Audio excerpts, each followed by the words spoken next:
Assalamualaikum warahmatullahi wabarakatuh. Kita ketemu lagi dengan Pak Cahyo di sini. Hari ini kita akan coba materi lanjutan dari pekerjaan mesin perkakas ya. Jadi tolong disimak materinya baik-baik supaya bisa bermanfaat untuk kalian semua. Oke, silakan disimak materi yang saya sampaikan. Assalamualaikum warahmatullahi wabarakatuh. Selamat berjumpa kembali di materi pekerjaan mesin perkakas. Ini kita lanjutkan materi kita yang kemarin tentang alat-alat potong di mesin bubut. Jadi kalau yang pertemuan sebelumnya kita sudah bahas tentang pahat, sekarang kita akan melanjutkan materi kita tentang alat-alat potong tambahan yang digunakan pada pekerjaan mesin bubut. Kita langsung saja mulai. Alat potong tambahan pada mesin bubut. Jadi selain pahat bubut, terdapat beberapa macam alat potong yang dapat digunakan pada mesin bubut, seperti bor, terus ada kartel, ada reamer, macam-macamnya seperti itu ya. Jadi kita akan coba bahas satu persatu. Kita mulai dari yang pertama. Yang pertama di sini ada namanya bore center atau center drill. Bore center adalah salah satu alat potong pada mesin bubut yang fungsinya itu digunakan untuk membuat lubang senter pada ujung permukaan.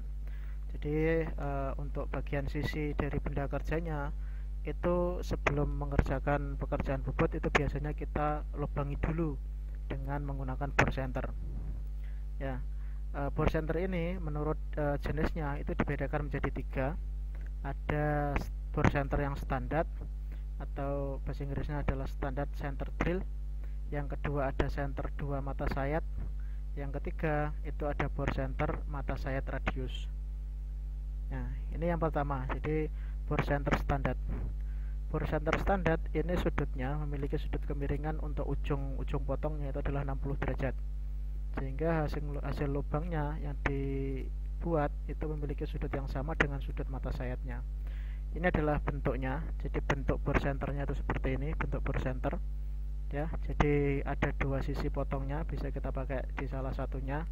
Terus kemudian untuk kemiringannya yang ini, kemiringan tirosnya itu adalah 60 derajat ya. Untuk drill pointnya, jadi ujungnya ini adalah drill point atau titik untuk pengeboran. Titik untuk pengeboran ini sebesar sudutnya itu adalah 180 derajat. Kemudian yang tengah ini adalah namanya body size ya. Itu adalah bentuk dari bore center standar yang biasa kita gunakan. Terus yang kedua, jenis bore center, ada bore center dengan mata sayat bertingkat. Ini fungsinya sama seperti bore center standar, digunakan untuk membuat lubang center yang memiliki sudut pengarahnya adalah 60 derajat. Untuk perbedaannya, ketika kita pakai bore center mata sayat bertingkat ini, itu adalah hasil lubang senternya nanti akan berbentuk tingkat atau bertingkat. Ada namanya, ada undakan atau ada tingkatan dari hasil pengeborannya. Terus yang ketiga, jenis bore centernya adalah jenis bore center bentuk radius atau radius form center drill. Ini sebenarnya fungsinya juga sama seperti standar, cuma hasil akhirnya dari proses pengeboran itu memiliki profil berbentuk radius. Jadi nanti hasil pengeborannya ada radius seperti pada gambar yang saya tunjukkan ini ya.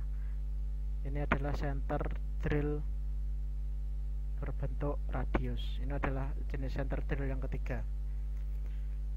Terus kemudian untuk pemasangannya, ini center drill dipasang pada cekam bor atau cak yang dipasang di kepala lepas. Jadi kepala lepas itu bisa dipasangi ini, bisa dipasangi drill cak atau cekam bor. Nah, ini baru kita masukkan di cekam bornya untuk bore centernya ya. Jadi ini bisa digeser, bisa dimaju mundurkan sesuai dengan keinginan untuk kedalaman bore center yang diinginkan. Terus alat potong yang kedua selain bore center itu ada namanya mata bor, atau ya sering kalian jumpai juga mata bor, atau biasa kita sebutnya itu twist drill. Ini merupakan salah satu alat potong pada mesin bubut yang digunakan untuk membuat lubang baik lubang dengan ukuran tertentu maupun lubang tembus pada benda kerja di pekerjaan mesin bubut. Nah, ini untuk diameternya ini juga bisa disesuaikan dengan kebutuhan, dikarenakan untuk diameter motor bor itu bermacam-macam, tergantung keinginan kita, tergantung permintaan dari gambar maupun tergantung permintaan dari spek pekerjaannya. Itu bisa kita sesuaikan sesuai dengan diameter yang diinginkan. Nah, ini adalah beberapa contohnya. Ini contohnya. Jadi bor bentuknya seperti ini. Macam-macamnya juga banyak sebenarnya bor.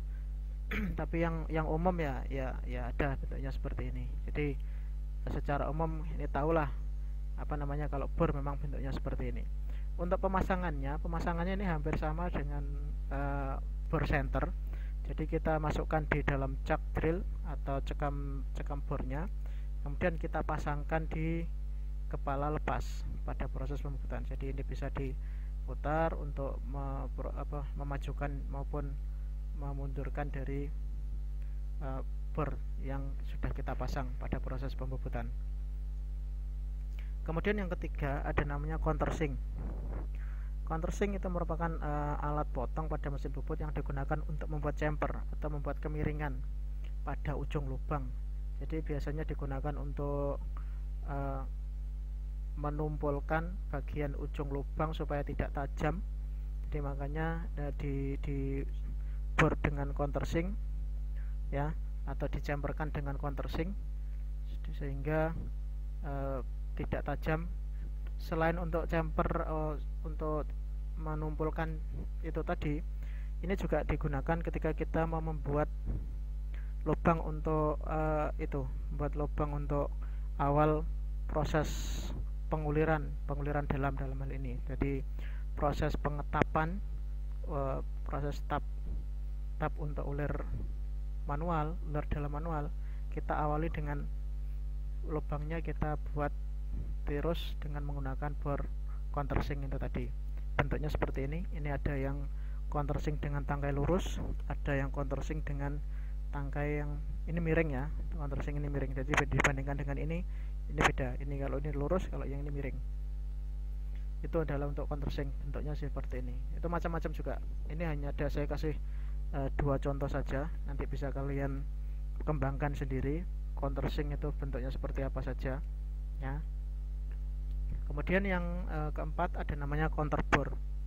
Counterbore ini digunakan untuk membuat lubang bertingkat. Jadi sekali jalan itu hasilnya adalah lubang dengan profil bertingkat. Ya, jadi ini adalah contohnya. Jadi yang sini ini adalah benda kerjanya, yang ini adalah bornya. Jadi ketika kita melakukan pengeboran, hasilnya akan bertingkat seperti ini. Ada yang kecil dan ada yang besar juga. Ini hasilnya bertingkat. Seperti ini alatnya, ini namanya counterbore ya. Ini dua, cuma beda jenis saja. Yang ini dengan pengarah, yang satunya ini tanpa pengarah ya, tapi fungsinya juga sama, digunakan untuk membuat lubang bertingkat. Itu adalah fungsi dari counterbore. Lalu ada reamer atau reamer mesin. Ini digunakan untuk memperhalus dan juga memperbesar lubang dengan toleransi yang sesuaian khusus. Jadi dengan kehalusan tertentu yang digunakan untuk masukkan sambungan atau bagian-bagian dari yang berpasangan, itu ada kalanya pekerjaan mesin bubut itu benda kerjanya diminta untuk memenuhi spek kehalusan dari benda kerja. Jadi misalkan H7, H5, H6 dan seterusnya, itu kita buatnya dengan menggunakan alat ini. Ini namanya reamer ya. Jadi bentuknya hampir sama seperti bor, tetapi ini digunakan hanya untuk memperhalus lubang saja dengan toleransi itu tadi. Jadi setiap satu batang ini, setiap satu reamer itu mempunyai toleransi berbeda-beda, tergantung kita mau pakai toleransi berapa untuk digunakan. Jadi bentuknya reamer adalah seperti ini. Terus yang terakhir, ini alat potong yang terakhir itu adalah kartel atau biasa kita sebutnya knurling. Jadi kartel ini biasanya digunakan untuk membuat alur-alur melingkar atau lurus atau juga silang pada permukaan benda kerja bagian luar. Jadi hanya digunakan pada permukaan benda kerja bubut bagian luar, tidak bisa digunakan pada permukaan bagian dalam. Tujuannya untuk pengkartelan ini adalah untuk mengasarkan permukaan agar tidak licin pada saat dipegang. Contohnya ketika kita membuat handle palu dari besi, jadi itu harus ada bagian yang dikasarkan supaya tidak licin ketika kita megang handle tersebut.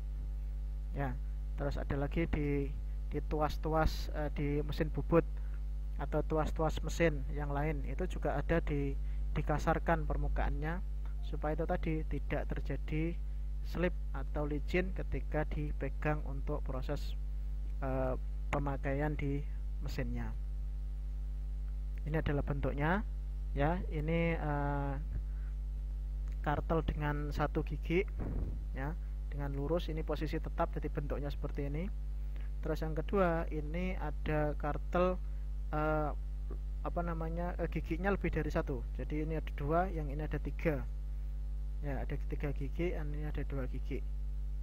Ini dia bisa berputar sesuai dengan arah pekerjaan yang kita inginkan. Jadi bentuknya kartel itu seperti ini. Ini namanya kartel. Oke, itu alat potong tambahan pada pekerjaan mesin perkakas. Dalam hal ini adalah pekerjaan mesin bubut. Jadi silakan disimak dan dipelajari untuk materi-materinya. Sekali lagi tolong jangan dianggap remeh materi-materinya supaya bisa bermanfaat untuk kita semua. Oke, itu kurang lebihnya saya mohon maaf. Saya akhiri. Assalamualaikum warahmatullahi wabarakatuh. Terima kasih atas perhatiannya. Semoga materi yang saya sampaikan hari ini bisa bermanfaat untuk kalian. Sekali lagi tetap semangat, jaga kesehatan agar bisa beraktivitas dengan baik. Saya cukupkan. Terima kasih atas perhatiannya. Mohon maaf juga kalau memang ada kesalahan. Saya akhiri. Assalamualaikum warahmatullahi wabarakatuh.